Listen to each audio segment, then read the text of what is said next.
Hey, what's up guys? Welcome to the speedtest comparison between the iPhone 16 Pro Max and the Samsung Galaxy S23 Ultra.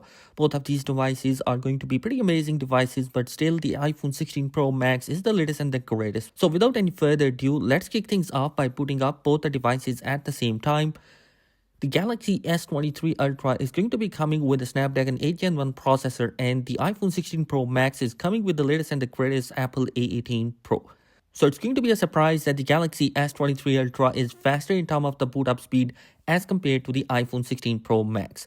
Now, before going to the test, both the devices are connected with the same Wi-Fi connection and there are no apps running in the background.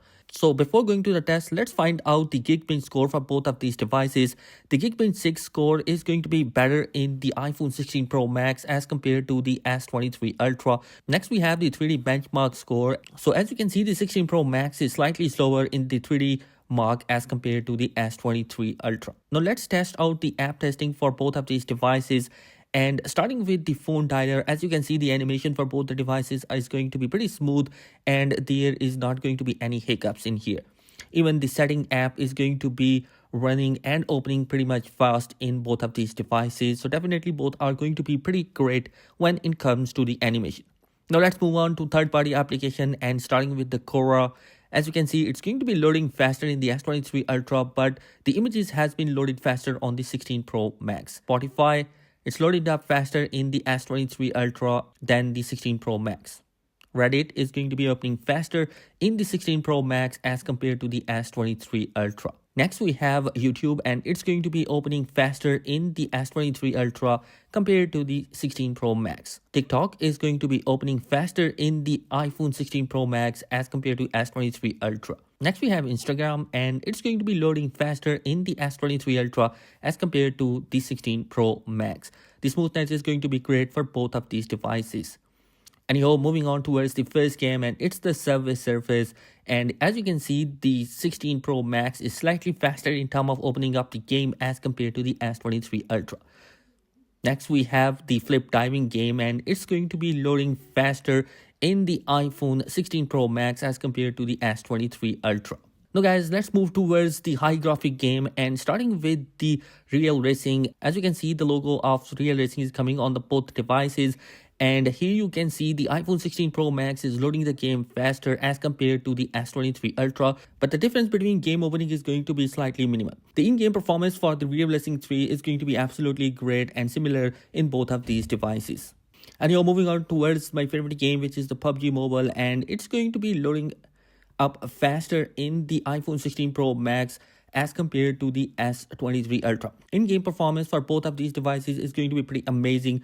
The S23 Ultra is slightly going to be lagging as compared to the 16 Pro Max, but definitely it's going to be playable. Netflix is going to be opening faster in the iPhone 16 Pro Max as compared to the S23 Ultra. The stores are going to be opening faster on the S23 Ultra as compared to the 16 Pro Max. Next, we have Adobe Rush, where we are going to be testing out the rendering performance for both of these devices. Here we have a 4K clip which we are going to be using, and we are also going to be adding some effects in here which will give us a pretty much good idea and make it harder for the devices to export that particular clip. So as you can see, the export time is going to be faster in the iPhone 16 Pro Max, and the S23 Ultra is behind by a quite margin. And you guys, let's test out the RAM management between both of these devices. And first of all, we have the iPhone 16 Pro Max. Now let's test out the app openings and game opening RAM management for both of these devices. And as you can see, the 16 Pro Max is going to be blazingly fast, and it has all the application in here. There has been no application which has been restarted. So definitely the RAM management between the iPhone 16 Pro Max is going to be absolutely great. So it's going to be a great device. Even having 8GB of RAM is going to be making the 16 Pro Max better in terms of RAM management. Now let's move on towards the RAM management for the Samsung Galaxy S23 Ultra, and as you can see, the basic applications are going to be running pretty smooth. The Adobe Rush is fine, Play Store is fine, and here is the first app, the Netflix, which has been restarted. The PUBG Mobile is going to be still available, which is nice. Real Racing 3 is also there. So definitely only one application up till now has been restarted in the S23 Ultra. Now the second application is the Subway Surface, which is going to be a surprise, but still Instagram, Snapchat, TikTok, and all the other application remaining has been restarted in the Galaxy S23 Ultra, which is kind of a surprise because we have seen that it's coming with a 12 GB of RAM option, but still it's not performing really great. So definitely in terms of the RAM management, the iPhone 16 Pro Max is going to be better despite having an 8 GB of RAM. The iPhone 16 Pro Max is going to be faster, better in every scenario as compared to the S23 Ultra. And you guys, that is it in this particular video. Let me know your thoughts in the comment section below. What do you think about that? Thanks for watching. Be sure to subscribe.